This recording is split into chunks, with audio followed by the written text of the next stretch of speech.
అందరికీ hi, welcome to Basara Navodaya Sainik Academy. గురుకుల పాఠశాల ఎగ్జామ్ కోసం ప్రిపేర్ అవుతున్న వాళ్ళకి మనం ఈ క్లాసెస్ అనేవి మనం చెప్తున్నాము. సో ఎవరైతే ప్రజెంట్ 4th క్లాస్ చదువుతున్నారో 5th క్లాస్ కోసం అప్లై చేసుకుంటారు కదా, వాళ్ళకి 12th ఏప్రిల్న మహాత్మా జ్యోతిబా ఫులే స్కూల్స్కి సంబంధించిన ఎంట్రన్స్ టెస్ట్ అనేది ఉంటుంది. అలాగే 24th ఏపీ రెసిడెన్షియల్ స్కూల్కి సంబంధించిన టెస్ట్ కూడా ఉంటుంది. వాళ్ళకి యూజ్ అవుతాయి. సో ఈరోజు మనం నేర్చుకునే టాపిక్ ఏంటంటే జామెట్రీ. సో ఈ జామెట్రీ క్లాస్ని ఈరోజు మనం నేర్చుకుందాము. లాస్ట్ వరకు మీరు చూడండి. అండ్ దీనికంటే ముందు కూడా కొన్ని వీడియోస్ అనేవి నేను చేశాను. సో ఆ వీడియోస్ కూడా మీకు చూసుకున్నట్లయితే అన్ని చాప్టర్ నుంచి మీకు పూర్తిగా అవగాహన వస్తుంది. సో ప్రీవియస్ వీడియోస్ కూడాను చూడడం మర్చిపోవద్దు. అలాగే మీకు నవోదయ సైనిక్ స్కూలు, మిలిటరీ స్కూల్కి సంబంధించిన కోచింగ్ కావాలనుకుంటే ఆన్లైన్ కోచింగ్ అనేది ఉంది దూరంలో ఉండే వాళ్ళకి. సో ఆన్లైన్ కోచింగ్ కావాలనుకుంటే మన బాసరా నవోదయ సైనిక్ అకాడమీ యాప్ అనేది మీకు గూగుల్ ప్లే స్టోర్లో ఉంటుంది. దాన్ని ముందు డౌన్లోడ్ చేసుకోండి. సో డౌన్లోడ్ చేసుకొని అక్కడ ఉండే కాంటాక్ట్ నెంబర్కి మీరు కాంటాక్ట్ అయినట్లయితే మీకు పూర్తి వివరాలు అనేవి చెప్తాము. సో మనం పాయింట్లోకి వద్దాం. So chapter name is geometry. So geometry అంటే ఏంటి మీకు తెలుసా? అసలు ఈ వర్డ్ అనేది ఎలా వచ్చిందో తెలుసా? జామెట్రీ అనే వర్డ్ అనేది ఎక్కడి నుండి వచ్చింది అండ్ జామెట్రీ అంటే ఏంటి ముందు తెలుసుకుందాం. జామెట్రీ అనేది జియో ప్లస్ మెట్రాన్ అనే 2 గ్రీక్ వర్డ్స్ నుంచి వచ్చింది. జియో ప్లస్ మెట్రాన్ అనే 2 గ్రీక్ వర్డ్స్, అంటే గ్రీక్ లాంగ్వేజ్ అనేది ఉంటుంది. సో ఇది యాన్షియంట్ లాంగ్వేజ్. ఈ గ్రీక్ లాంగ్వేజ్ నుంచి ఈ 2 వర్డ్స్ అనేది తీసుకోవడం జరిగింది. సో జియో అంటే ఎర్త్ అంటారు. జియో అంటే ఎర్త్ ఆర్ ల్యాండ్. జియో అంటే ఎర్త్ ఆర్ ల్యాండ్. మెట్రాన్ అంటే మెజర్మెంట్ అంటారు, లేదంటే సర్వేయింగ్ అని కూడా అంటారు. సర్వేయింగ్, ఓకేనా? సో ఇప్పుడు జామెట్రీ అంటే ఎర్త్ మెజర్మెంట్, అంటే ఎర్త్ని మెజర్ చేయడము లేదా ల్యాండ్ని సర్వేయింగ్ చేయడము అని కూడాను ఒక మీనింగ్ అనేది ఉంటుంది. ఇంతకుముందు యాన్షియంట్ టైంలో అప్పుడు ఎర్త్ని మెజర్ చేయడానికి లేదంటే ప్లేస్ని మెజర్ చేయడానికి సర్వే చేయడానికి అప్పట్లో ఈ జామెట్రీని ఆ రకంగా ఆ వర్డ్స్ని యూజ్ చేశారు. అదే జామెట్రీ అనేది మనకి కంటిన్యూ అవుతుంది. అసలు ఒరిజినల్గా జామెట్రీ అంటే ఏంటంటే it is one type of branch of mathematics which deals lines, angles, shapes, figures. Okay, మ్యాథ్స్లో ఇదొక పార్ట్ అనమాట, ఒక బ్రాంచ్ లాంటిది. దీంట్లో మనం దేని గురించి స్టడీ చేస్తాము అని అంటే we can study about lines, angles, shapes, figures, వీటన్నిటి గురించి కూడాను మనం స్టడీ చేస్తాం అనమాట. దాన్నే జామెట్రీ అంటారు. ఓకేనా? సో ఈ జామెట్రీలో ఫస్ట్ మనం కొన్ని టెర్మినాలజీస్ నేర్చుకోవాల్సి వచ్చినప్పుడు ఫస్ట్ మనం తెలుసుకోవాల్సింది ఏంటంటే పాయింట్. సో పాయింట్ అంటే ఏంటి అని అంటే ఇది ఒక సర్ఫేస్ అనుకుందాం. దీన్ని ఒక సర్ఫేస్ అంటారు, ఒక ప్లేస్ అని అనుకుందాం. సో ఈ సర్ఫేస్ లేదా ఒక ప్లేస్లో ఒక ఆబ్జెక్ట్ యొక్క పొజిషన్ని గురించి చెప్పేదే పాయింట్. సో ఇదొక గ్రౌండ్ అని అనుకుందాం. ఈ గ్రౌండ్లో పోల్ ఎక్కడ ఉంది అంటే ఇక్కడ పోల్ ఉంది అనుకుందాం.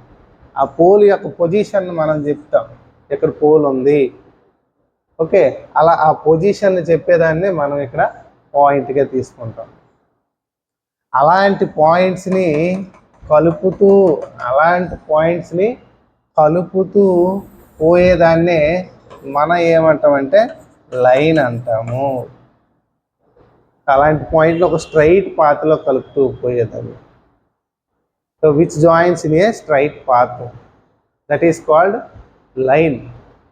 సో ఆ పాయింట్స్ని జాయిన్ చేస్తూ కలుపుతూ పోయేదాన్ని ఇక్కడ మనము ఏమంటామంటే లైన్ అంటాం. అయితే మీరు అబ్జర్వ్ చేయొచ్చు, ఈ లైన్లో పాయింట్స్ ఉండేటప్పటికీ there is no ending points. మీరు ఇటువైపు మీరు అబ్జర్వ్ చేయొచ్చు, యారోస్ అనేవి ఉంటాయి.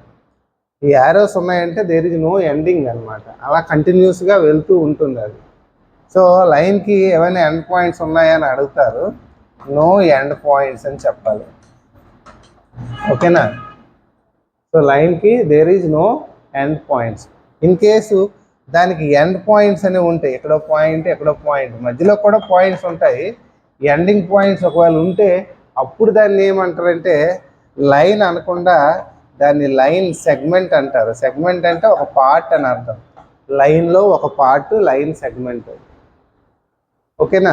సో లైన్ సెగ్మెంట్కి ఎండింగ్ పాయింట్స్ అనేవి ఉంటాయి. లైన్కి వచ్చేటప్పటికి ఎండ్ పాయింట్స్ అనేవి ఉండవు. ఓకేనా? మరి లైన్ సెగ్మెంట్కి ఎండింగ్ పాయింట్స్ ఉంటాయి. ఎన్ని ఎండింగ్ పాయింట్స్ ఉంటాయంటే 2 ఎండ్ పాయింట్స్ అనేవి ఉంటాయి. ఎండ్ పాయింట్స్ ఎన్ని ఉంటాయంటే 2 ఉంటాయి లైన్ సెగ్మెంట్కి. మరి లైన్కి ఉంటాయా అని అంటే లైన్కి ఎండ్ పాయింట్స్ అనేవి ఉండవు. అలా కాకుండా మనం రే గురించి నేర్చుకోవాలి. రే అంటే ఏంటంటే ఒక ఎండ్ పాయింట్ ఉండి ఇంకోవైపు కంటిన్యూస్గా పోయేదాన్ని రే అంటారు. ఒక ఎండ్ పాయింట్తో స్టార్ట్ అయ్యి మిగతా పాయింట్ని జాయిన్ చేస్తూ ఇంకోవైపు ఇన్ఫినిటీ డైరెక్షన్లో వెళ్ళాలి. అంటే నో ఎండింగ్ పాయింట్. అంటే ఒకవైపు ఎండింగ్ పాయింట్ ఉంటుంది, ఇంకోవైపు అనేది ఎండింగ్ పాయింట్ ఉండదు.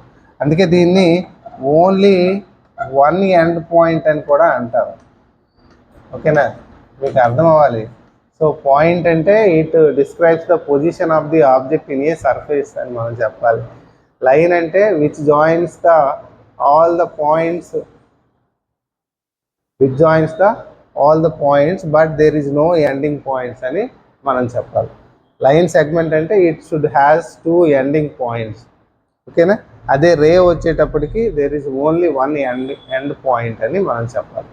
సో ఇది ఇక్కడ తర్వాత ఈ రేస్ని కలిస్తే వచ్చేదాన్నే మనం ఏం చెప్తామంటే యాంగిల్ అంటాం. యాంగిల్ అంటే ఇప్పుడు ఇదో రే అనుకుందాం. సో ఇది ఇంకో రే అనుకుందాం. ఈ 2 రేస్కి ఒకటే ఎండ్ పాయింట్ అనమాట. There is only one and common end point. ఈ 2 రేస్కి 2 రేస్కి ఓన్లీ 1 కామన్ ఎండ్ పాయింట్ అనేది ఉంది. వీటి మధ్య ఉండేదాన్ని ఆ కాంబినేషన్ని మనం యాంగిల్ అంటాం. వీటి మధ్య ఉండేదాన్ని మనం యాంగిల్ అని అంటాము. ఈ ఫస్ట్ రేని ఇనీషియల్ ఆర్మ్ అంటారు. అని అంటారు. ఈ సెకండ్ రేని ఫైనల్ ఆర్మ్ అంటారు. Initial arm and final arm అంటే ఇలా మనం తీసుకోవచ్చు అనమాట. ఇది ఫస్ట్ ఇనీషియల్ ఆర్మ్ అయితే ఇది ఫైనల్ ఆర్మ్ అవుతుంది. ఓకేనా? ఈ ఫైనల్ ఆర్మ్ ఇలాగా రొటేట్ అవుతూ ఉంటుంది. ఫస్ట్ ఇలా నుంచి ఇలాగ ఉంటుంది, తర్వాత ఇలా రొటేట్ అవుతూ ఉంటుందని మనం తీసుకోవచ్చు అనమాట. దాన్ని బట్టే మనకి కొన్ని టైప్స్ ఆఫ్ యాంగిల్స్ అనేవి మనకు ఉంటాయి అన్నమాట. సో ఆ టైప్స్ ఆఫ్ యాంగిల్స్ గురించే ఇక్కడ మనం నేర్చుకుంటాం. Types of angles. ఈ టైప్స్ ఆఫ్ యాంగిల్స్లో ఫస్ట్ టైప్ ఏంటంటే ఎక్యూట్ యాంగిల్. ఫస్ట్ టైపు మీరు ఎక్యూట్ యాంగిల్ గురించి నేర్చుకోవాలి. ఎక్యూట్ యాంగిల్ వాల్యూ ఎంత అంటే మీకు 0 నుంచి 90 degrees వరకు ఉంటుంది. But not exact 90 degrees. అంటే 89 degrees వరకు ఉంటుందని రాసుకోండి. 0 to 89 degrees, లేదంటే 1 to 89 degrees అని రాసుకోండి. సో 1 to 89 degrees మధ్య ఉంటే దాన్ని ఎక్యూట్ యాంగిల్ అంటాం. మీరు ఎక్యూట్ యాంగిల్ని మీరు చూడొచ్చు, ఇలా చూడొచ్చు. దిస్ ఈజ్ ఎక్యూట్ యాంగిల్, లేదంటే ఇది ఎక్యూట్ యాంగిల్ అన్నమాట. ఇక్కడ చేస్తున్నాను చూడండి, acute angle. So acute angle మనకి 0 నుంచి 90కి మధ్యలో ఉంటుంది అనమాట. ఎక్యూట్ యాంగిల్ 0కి 90కి మధ్యలో ఉంటుంది. 0 degrees అయితే దాన్ని మనం 0 యాంగిల్ అంటాము. 90 degrees అయితే దాన్ని రైట్ యాంగిల్ అంటాము. బట్ 0కి 90 degreesకి మధ్యలో ఉంటే ఎక్యూట్ యాంగిల్ అంటారు. సో ఈ ఎక్యూట్ యాంగిల్ అనేది మనకి ఈ రకంగా మనం రిప్రజెంట్ చేయొచ్చు, లేదంటే ఈ రకంగా కూడాను మనం రిప్రజెంట్ చేయొచ్చు ఎక్యూట్ యాంగిల్ని. ఓకేనా? మీకు 75 degrees ఏ యాంగిల్ అని అంటాడు, ఎక్యూట్ యాంగిల్ అవుతుంది. 5 degrees ఏ యాంగిల్ అంటారు, ఎక్యూట్ యాంగిల్ అవుతుంది. 89 degrees ఏ యాంగిల్ అంటారు, ఎక్యూట్ యాంగిల్ అవుతుంది. చూడండి ఇక్కడ 2 rays అనమాట. ఇదో రే 2 rays. ఇక్కడ 2 rays అనేవి మనకు కంపల్సరీగా మనం చూస్తాం. That is acute angle. Second one is right angle. So right angle అంటే ఎగ్జాక్ట్గా 90 degrees ఉంటే రైట్ యాంగిల్ అంటారు. చూడండి ఎక్యూట్ యాంగిల్ అంటే 90 degrees కాదు, 90 కంటే తక్కువ, అంటే 89, 88 అలాగా 90 కంటే తక్కువ ఉంటే దాన్ని ఎక్యూట్ యాంగిల్ అంటారు. రైట్ యాంగిల్ అంటే ఎగ్జాక్ట్ 90 degrees ఉండాలి, సో దీనికి షేప్ ఫిగర్ అనేది చూసుకున్నట్లయితే మీకు ఇలా ఎల్ షేప్ అనేది వస్తుంది. సో ఇదొక ఆర్మ్ అయితే ఇది ఫైనల్ ఆర్మ్ అని చెప్పొచ్చు, లేదంటే ఇలా కూడా మనం డ్రా చేయొచ్చు. ఈ ఈ ఈ సింబల్ అనేది మనకి ఎక్కడైనా ఉంటే అది 90 డిగ్రీస్గా మనం కన్సిడర్ చేయాలి. ఆ 90 డిగ్రీస్నే రైట్ యాంగిల్ అని అంటారు. ఓకేనా? సో రైట్ యాంగిల్ తర్వాత మనం నేర్చుకోవాల్సింది ఏంటంటే అబ్ట్యూజ్ యాంగిల్. రైట్ యాంగిల్ తర్వాత మనం నేర్చుకోవాల్సింది థర్డ్ వన్ అబ్ట్యూజ్ యాంగిల్ అనమాట. సో ఈ అబ్ట్యూజ్ యాంగిల్ అంటే ఏంటంటే 90 డిగ్రీస్ కంటే ఎక్కువ ఉండి 180 డిగ్రీస్ కంటే తక్కువ ఉండాలి, which is more than 90 degrees and less than 180 degrees, then it is called obtuse angle అనమాట. సో మీకు తెలుసు కదా. సో ఫర్ ఎగ్జాంపుల్ మనం ఇలా తీసుకుందాం. ఫస్ట్ ఈ యాంగిల్ని ఏమంటారు? ఎక్యూట్ యాంగిల్ అంటారు కదా, 90 కంటే తక్కువ. మరి దీన్ని ఏమంటారు? రైట్ యాంగిల్ అంటారు కదా. మరి కొంచెం పెరిగితే అంటే రైట్ యాంగిల్ కంటే కొంచెం పెరిగితే అంటే 90 డిగ్రీస్ కంటే కొంచెం పెరిగితే ఈ టోటల్ యాంగిల్ని అక్యూట్ యాంగిల్ అంటారు. మీకు ఇలా షేప్ అనేది మీకు ఇలా చూపించవచ్చు, లేదంటే ఇటు నుంచి చూపించాలనుకుంటే ఇలాగా షేప్ అనేది మనం చూపించాలన్నమాట. That is obtuse angle. That is called obtuse angle అనమాట. ఓకేనా? అది అబ్ట్యూజ్ యాంగిల్ అయిపోయిన తర్వాత మనం ఫోర్త్ యాంగిల్ ఏంటి అని అంటే స్ట్రైట్ యాంగిల్. బాగా గుర్తుపెట్టుకోండి. Fourth angle straight angle. ఈ స్ట్రైట్ యాంగిల్ వాల్యూ ఎంత అని అంటే 180 డిగ్రీస్ అనమాట. అంటే మీకు 2 రైట్ యాంగిల్స్కి ఈక్వల్ అనమాట, 2 90స్కి ఈక్వల్. సో ఇదొక 90, ఇదొక 90 డిగ్రీస్, ఇదొక 90 డిగ్రీస్, రెండు కలిపితే మొత్తం కలిపితే స్ట్రైట్ యాంగిల్ అంటారు. సో స్ట్రైట్ యాంగిల్ని మనం ఎలా రిప్రజెంట్ చేయొచ్చు అనమాట. 180 డిగ్రీస్ షేప్ అనేది మీకు అలాగా ఫిగర్లో చూపించినట్టు ఉంటుంది. ఇంకా మీరు నేర్చుకోవాలనుకుంటే ఫిఫ్త్ వన్ స్ట్రైట్ యాంగిల్ కాకుండా రిఫ్లెక్స్ యాంగిల్ అనేది ఉంటుంది. రిఫ్లెక్స్ యాంగిల్ అంటే it should be lies between 180 degrees to 360 degrees అనమాట. 180 డిగ్రీస్ నుండి 360 డిగ్రీస్ మధ్యలో ఉంటే దాన్ని స్ట్రైట్ యాంగిల్ అని అంటాము. సో దానికి వచ్చేటప్పటికి ఫిగర్ వచ్చేటప్పటికి ఎలా వస్తుంది. సో ఇది మనకి స్ట్రైట్ రిఫ్లెక్స్ యాంగిల్. ఇకపోతే మనకి లాస్ట్ వన్ ఏంటంటే కంప్లీట్ యాంగిల్. ఈ సిక్స్త్ వన్ ఇక్కడ చెప్తున్నాను, కంప్లీట్ యాంగిల్.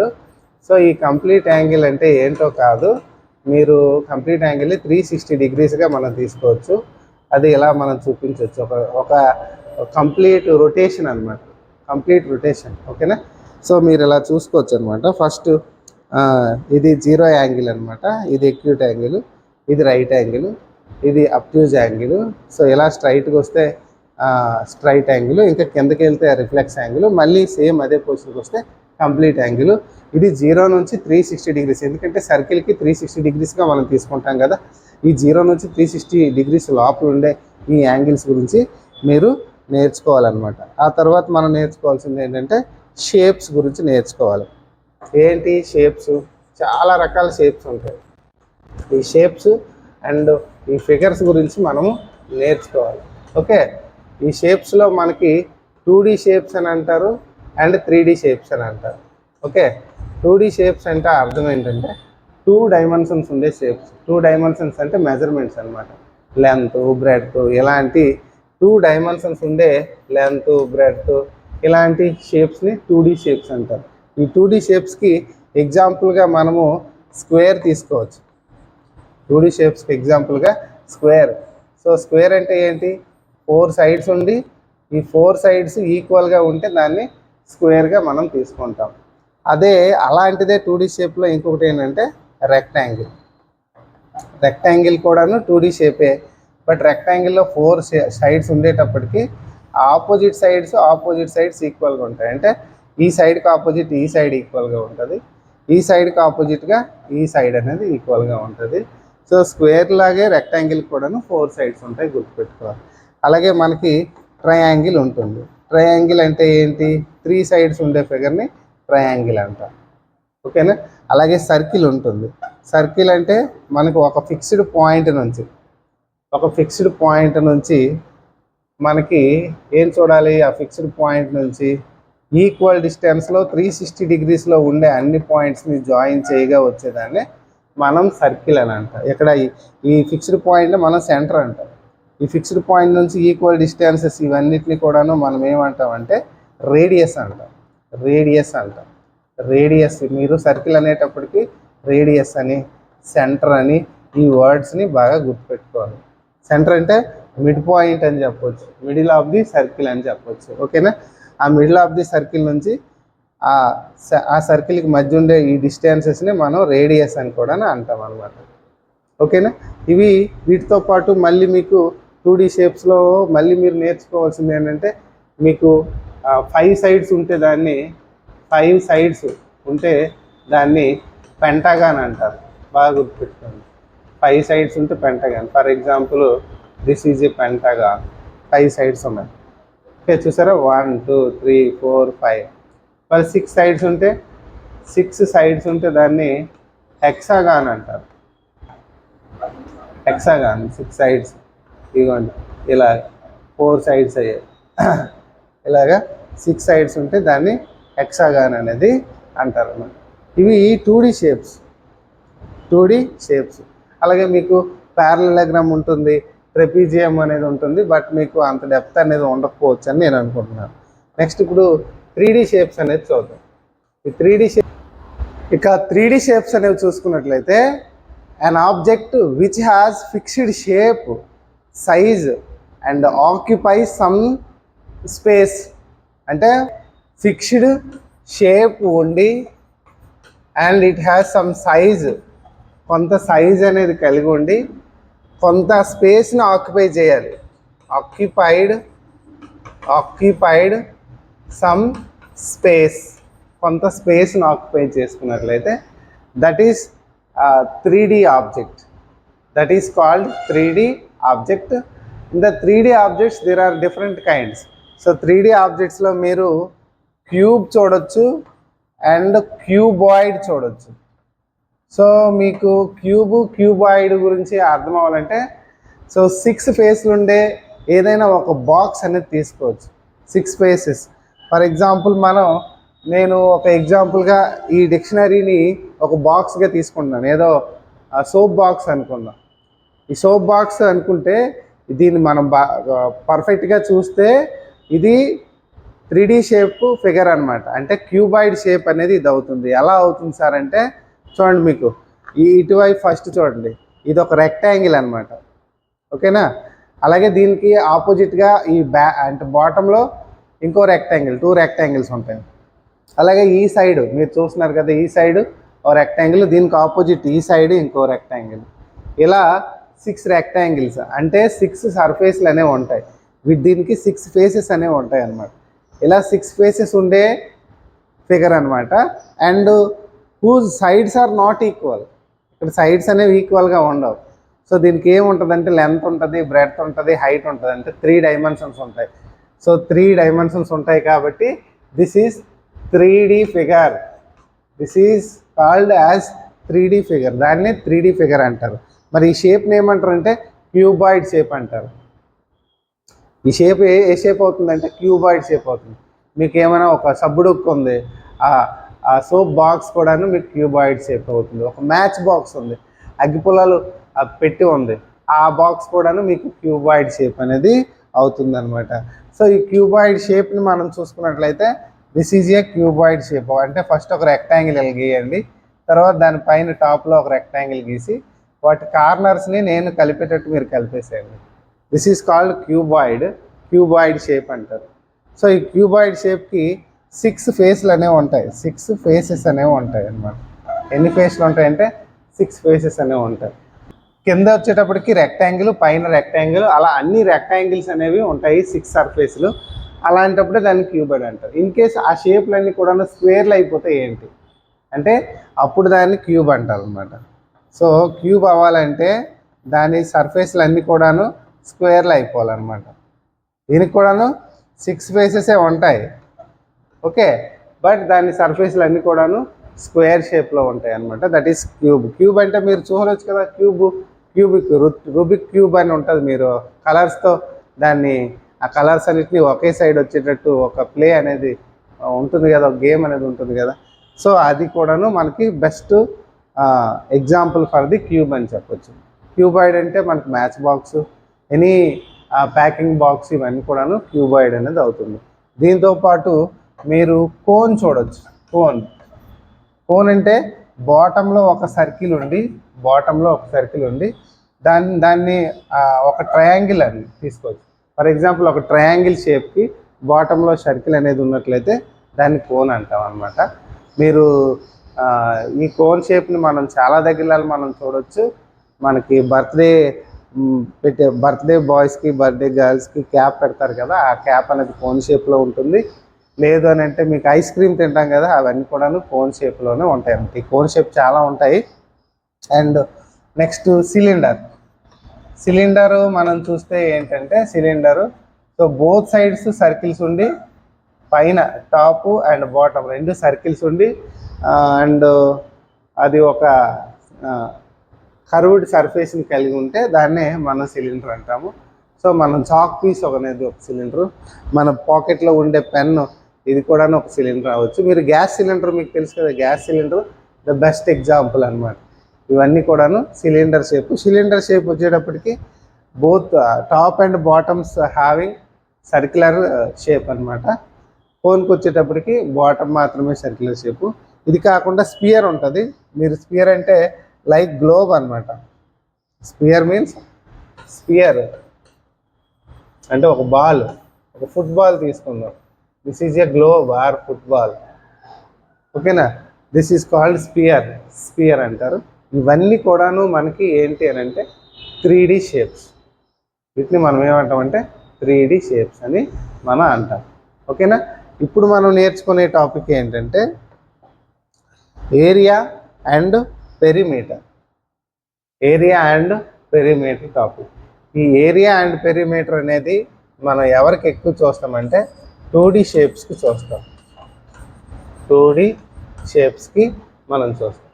ఈ 2D షేప్స్ అంటే మనకేంటి ఉంటాయి, రెక్టాంగిల్ ఉంటుంది, ఆల్రెడీ మనం నేర్చుకుందే 2D షేప్స్లో, ఓకే. స్క్వేర్ ఉంటుంది, ట్రయాంగిల్ ఉంటుంది, ఇంకా చాలా షేప్స్ ఉంటాయి, సర్కిల్. ఇవన్నిటికీ మనము ఏంటి ఫైండ్ అవుట్ చేయాలి, ఏరియా అండ్ పెరిమీటర్ అనేది ఫైండ్ అవుట్ చేయాలి. యాక్చువల్గా ఏరియా అంటే ఏంటి, వాట్ ఈజ్ ఏరియా అంటే బాగా గుర్తుపెట్టుకోండి. ఒక షేప్ ఇలా ఉందనుకుందాం, ఈ షేప్ రెక్టాంగిల్ షేపే తీసుకుందాం.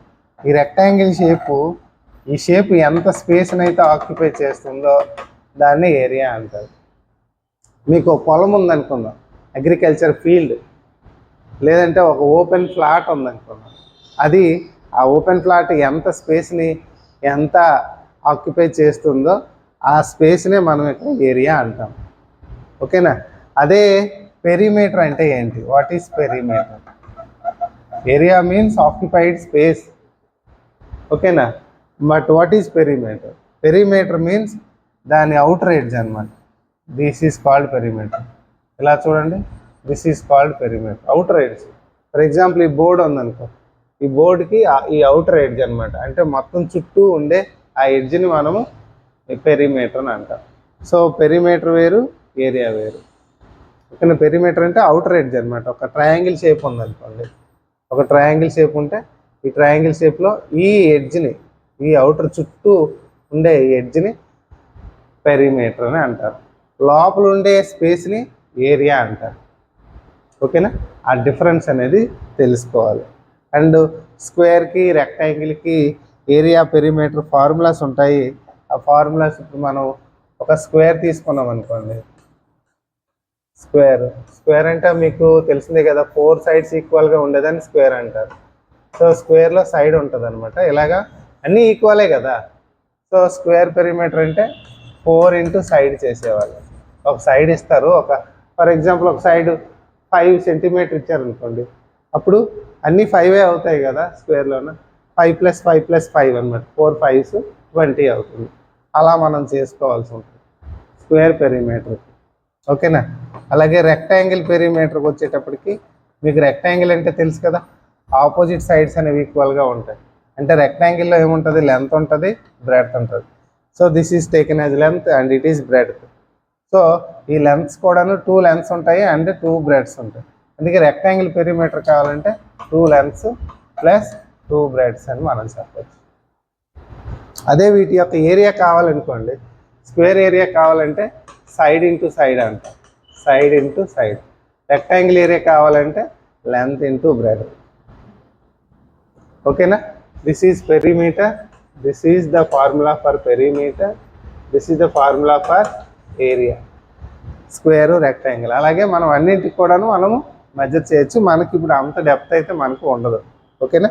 నెక్స్ట్ మనం చూసుకున్నట్లయితే కొన్ని ప్రాబ్లమ్స్ అనేవి మనం చేద్దాం దీనిపైన. ఏంటి ప్రాబ్లమ్స్ అనేది చూసుకున్నట్లయితే ఒక ఫస్ట్ క్వశ్చన్ అనేది ఒకసారి చూద్దాం. ఏంటి first question? Find the perimeter of the adjacent figure. చూడండి, ఇదో ఫిగర్ ఇచ్చారు, ఇదో ఫిగరు, ఈ ఫిగర్కి పెరిమీటర్ కట్టాలి. సో పెరిమీటర్ అంటే ఏంటి? ఈ ఎడ్జ్ని, అవుటర్ ఎడ్జ్ని పెరిమీటర్ అంటారు. ఈ అవుటర్ ఎడ్జ్ ఎలా మనం మెజర్ చేస్తాము బాగా చూసుకోవాలన్నమాట. ఏంటి? గో ఈ పార్ట్ 2 2 2 2 + 2 + 2 6 అవుతుంది. అండ్ 3 6 + 3 9. సో మళ్ళీ 3 9 + 3 12 అనమాట. సో చాలామంది 12 అని పెట్టేస్తారు. పెరిమీటర్ అంటే అవుటర్ ఎడ్జ్ అన్నీ మెజర్ చేసేసి 12 అని వేస్తారు. సో అలా పెడితే రాంగ్ అయిపోతుంది. ఎందుకంటే మీరు బాగా చూస్తే ఇదంతా కూడా మీ బేస్ అంతా కూడాను మీకు 9 అయితే దాని ఆపోజిట్ కూడాను మొత్తం 9 అవుతుంది అనమాట. సో ఈ 9 + 9 18 అవుతుంది. అలాగే ఈ సైడ్ 3 అయితే ఈ సైడ్ ఆపోజిట్ సైడ్ కూడా 3 అనమాట. 3 + 3 6 అవుతుంది. సో 18 + 6 టోటల్గా ఎంత అవుతుంది? 24 అవుతుంది. సో 24 అనేది ఆన్సర్ అవుతుంది. మీకు అర్థమైందా? సో వీటన్నిటిని కూడాను యాడ్ చేయాలి. మనకేంటి, ఈ సైడు 9, ఈ సైడ్ 3 తెలిసింది. 9 + 3 12 అయింది. అలాగే దాని ఆపోజిట్ సైడ్ ఇది 9 అవుతుంది, ఇది 3 అవుతుంది. అది 9 + 3 12 అవుతుంది. 12 + 12 24. ఆ రకంగా ఆన్సర్ అనేది మనం వేయాలి. అంతేగాని మనకి ఏ నెంబర్స్ అయితే ఉంటాయో ఆ నెంబర్స్ వేసి లేని నెంబర్స్ని వేయకపోతే అక్కడ మీకు రాంగ్ వచ్చేస్తుంది అనమాట. ఇప్పుడు ఇంకోది చూద్దాం. ఏంటి ఈ shape? Find the perimeter of the given triangle. See ఇక్కడ ఒక ట్రయాంగిల్ ఇచ్చారు. ఏంటి? ఏబిసి అనే ట్రయాంగిల్. ఈ ట్రయాంగిల్లో ఈ సైడ్ చూడండి, ఫస్ట్ ఏబి అనేది 10 centimetres, BC 8 centimetres, AC 11 centimetres. అప్పుడు ఏమవుతుంది? 10 + 8 + 11 అనేది వేసేయండి. 10 + 8 + 11 ఎంత అంటే 29 అవుతుంది. సో అదే ఆన్సర్. ఆప్షన్లో మీకు ఎక్కడైతే 29 ఉంటుందో మీరు దాన్ని ఆన్సర్లో పెట్టేవచ్చు అనమాట. సో ఇది ఇంకొక మోడల్. ఇప్పుడు థర్డ్ క్వశ్చన్ అనేది మనం చూద్దాం. ఈ థర్డ్ క్వశ్చన్ ఏంటి? Match the following. Match the following అనేది మనం ఎలా చేయాలండి ఒకసారి నేను చెప్తాను. అంటే మనం ఇంతకుముందు నేర్చుకునే టాపిక్స్ మీదే ఈ క్వశ్చన్స్ అనేవి ఉన్నాయి. చూడండి, line segment, ray, acute angle, right angle. So first side. Second side ఏమి ఇచ్చారు? ఏబిసిడీల్లో 1 end point 90 degrees, 45 degrees, no end points, 2 end points అని ఇచ్చారు. సో ఇప్పుడు మనం చూద్దాం. ఏంటి? లైన్ చూద్దాం. లైన్ అంటే మనకు తెలిసిందే కదా. లైన్ అంటే ఏంటి? There is no ending points. Line అనేది మీకు ఇలా ఉంటుంది, తెలిసిందే కదా. దానికి ఎండింగ్ పాయింట్స్ అనేవి ఉండవు. సో ఇక్కడ ఆప్షన్స్లో మనకి ఏది తీసుకోవాల్సి ఉంటుంది? ఎండ్ పాయింట్స్ లేనిది ఏది అని అంటే డి అనమాట. సో డి అనేది ఇక్కడ దీని ఎదురుగా వేసుకోవాలి. అలాగే లైన్ సెగ్మెంట్ ఉంది. లైన్ సెగ్మెంట్ అంటే ఇదే కదా, మీకు 2 ఎండింగ్ పాయింట్స్ అనేవి ఉండేది లైన్ సెగ్మెంట్. సో లైన్ సెగ్మెంట్కి 2 ఎండ్ పాయింట్స్ ఉంటాయి కాబట్టి అప్పుడు అదేమవుతుంది అంటే ఆప్షన్ ఈ అవుతుంది. ఆప్షన్ ఈ అవుతుంది. లేకపోతే ray. So it is called ray. రేకి 1 ఎండ్ పాయింట్ ఉంటుంది కదా, మీకు ఆల్రెడీ చెప్పాను చూసుకోండి. సో 1 ఎండ్ పాయింట్ ఉండే ఆప్షన్ ఎక్కడ ఉంది? ఏలో ఉంది కాబట్టి ఇది అయిపోతుంది. నెక్స్ట్ ఏంటి? ఎక్యూట్ యాంగిల్, రైట్ యాంగిల్ అని ఇచ్చాడు. సో మీకు తెలుసు కదా ఎక్యూట్ యాంగిల్ అంటే ఏంటి? 90 degrees కంటే చిన్నదాన్ని ఎక్యూట్ యాంగిల్ అంటారు. రైట్ యాంగిల్ అంటే ఎగ్జాక్ట్గా 90 degrees right angle. So acute angle 90 degrees కంటే చిన్నది ఎవరు? 45 degrees కాబట్టి సి ఎక్కడ పెడతారు. రైట్ యాంగిల్ మీన్స్ 90 degrees కాబట్టి 90 degrees ఎక్కడ ఉంది? బిలో ఉంది కాబట్టి బి అని పెడతారు. సో ఇక్కడ ఆప్షన్స్లో డిఈఏసిబి అనేది ఉంటుంది. ఓకేనా? అయితే మీకు దీనికి ఆప్షన్స్ ఎలా ఇస్తాడంటే మీకు కన్ఫ్యూజ్ చేసేస్తారు, చూసుకోండి. అంటే ఎక్కువ కాంపిటేటివ్ ఎగ్జామ్లో కన్ఫ్యూజ్ చేయడానికి ఆప్షన్ 1 లేదంటే ఆప్షన్ ఏ ఏమని ఇస్తాడు? 1D, 2E 3A 4C 5B. Option A. Option B ఏమో 1. ఆప్షన్ బి ఏమో 1B 2E 3A 4C 5D. ఇలా మనకి ఆప్షన్స్ అనేవి మార్చేస్తారు. ఇప్పుడు ఆప్షన్ సి అనేది 1C 2B 3D 4A 5E అని అంటారు. ఇలా 4 ఆప్షన్స్ ఇస్తారు. ఇలాగే ఇచ్చి మీకు కన్ఫ్యూజ్ చేస్తారనమాట. స్టూడెంట్ ఎక్కువగా కన్ఫ్యూజ్ అయ్యేది ఇలాంటి ఆప్షన్స్ ఇస్తారు. అంటే మ్యాచింగ్ ఇలా ఇచ్చేస్తారు. ఎప్పుడైతే మీరు దాని ఎదురుగా ఇలా రాసుకుంటారో డిఈఏసిబి ఎక్కడ ఉంది? ఫస్ట్ ఆప్షన్లో ఉంది. డిఈఏసిబి ఫస్ట్ ఆప్షన్లో ఉంది. కాబట్టి ఆప్షన్ ఏకి మీరు బబ్లింగ్ చేయాలన్నమాట. బబ్లింగ్ చేయడం కూడాను నేను చెప్తాను నెక్స్ట్ వీడియోలో. ఎలాగ ఈజీగా బబ్లింగ్ చేయాలనేది కూడా నేను మీకు చెప్తాను. ఓకేనా? నెక్స్ట్ ఇంకో క్వశ్చన్ చూద్దాం. Match the following. సో ఈ మ్యాచ్ ద ఫాలోయింగ్లో మీరు చూడొచ్చు. First side circle, cone, cylinder, sphere, cuboid. ఓకేనా? 2D shapes and 3D shapes ఇచ్చారు. And second side chalk piece, bangle, ice cream, match box, globe. అంటే ఏంటి మీరు అబ్జర్వ్ చేయొచ్చు, ఇక్కడ షేప్లు ఇచ్చారు. ఆ షేప్ లాంటి మోడల్స్ రైట్ సైడ్ ఇచ్చారనమాట. వీటిని మ్యాచింగ్ చేయాలి. ఏంటి, సర్కిల్ లాంటి షేప్ ఎవరికి ఉంటుంది? చాక్ పీస్కి ఉంటుందా, బ్యాంగిల్కి ఉంటుందా, ఐస్ క్రీమ్కి ఉంటుందా, మ్యాచ్ బాక్స్కి ఉంటుందా, గ్లోబ్కి ఉంటుందా? సర్కిల్ షేప్ అంటే బ్యాంగిల్కి ఉంటుంది అనమాట. సో బి అనేది అవుతుంది సర్కిల్ షేప్. లేకపోతే కోన్ షేప్ ఏ రకంగా ఉంటుంది? చాక్ పీసా, బ్యాంగిల్ అయితే అయిపోయింది. Ice cream, match box, globe. Cone shape ice cream అవుతుంది. సో సి పెడతారు. నెక్స్ట్ సిలిండర్ షేప్ అనేది మనం ఏం చెప్పొచ్చు? చాక్ పీసు, మ్యాచ్ బాక్స్, గ్లోబ్ ఉంది. అప్పుడు ఏం చేయాలి? చాక్ పీస్ అనేది సిలిండర్ షేప్ అనేది అవుతుంది. నెక్స్ట్ స్పియర్ షేప్ ఏముంటుంది? గ్లోబే కదా. వరల్డ్ మ్యాప్ ఉండే గ్లోబ్ని స్పియర్ షేప్గా మనం చెప్పొచ్చు. సో ఈ అవుతుంది. లేకపోతే క్యూబాయిడ్ షేప్లో ఎవరు ఉంటారు? డి అనేది ఉంటుంది. అంటే మ్యాచ్ బాక్స్ అనేది ఉంటుంది. అంటే ఇక్కడ ఆన్సర్ ఏమవుతుంది? BCAED అవుతుంది. ఓకేనా? సో ఇది అయితే నెక్స్ట్ ఇంకో క్వశ్చన్ చూద్దాం. థర్డ్ క్వశ్చన్ ఏంటి? థర్డ్ క్వశ్చన్ మీకు first side 2D shape, 3D shape, triangle, square, rectangle. ఓకేనా? నెక్స్ట్ దాని second side opposite sides equal, 4 sides equal, cuboid, circle, 3 sides. ఓకేనా? ఇప్పుడు ఏమవుతుంది? 2D షేపు, 2 డైమెన్షనల్ షేపు ఎవరవుతారు? సర్కిల్ అవుతుంది. క్యూబాయిడ్ అనేది 3 డైమెన్షనల్ షేప్ అవుతుంది. So D is first answer అనమాట. 2D shape. 3D షేప్కి వచ్చేటప్పటికి సి అయిపోతుంది 3D షేప్కి. ఓకేనా? ట్రయాంగిల్ ఏమవుతుంది? 3 సైడ్స్ ఉంటాయి కదా, దట్ ఈస్ కాల్డ్ ట్రయాంగిల్ అనమాట. 3 సైడ్స్ ఉంటే దాన్ని ట్రయాంగిల్ అంటారు. స్క్వేర్ ఏంటి? 4 సైడ్స్ ఉంటాయి అండ్ ఈక్వల్ అయి ఉంటాయి. సో ఆప్షన్ బి అనేది స్క్వేర్ అవుతుంది. 5 రెక్టాంగిల్ ఏంటి? Opposite sides equal. సో ఏ అవుతుంది. ఓకేనా? సో ఇది మనకి నేర్చుకునే ఒక మోడల్ అనమాట. సో ఈ టైప్లో మనకి క్వశ్చన్స్ జామెట్రీలో మనకి వచ్చే ఛాన్స్ ఉంటుంది. ఈ మోడల్ మొన్న రాసిన ఎగ్జామ్ పేపర్ కూడాను డిస్కస్ చేద్దాము. అలాగే బబ్లింగ్ చేయడం కూడాను నెక్స్ట్ వీడియోలో డిస్కస్ చేద్దాం. ఓకేనా? Thank you.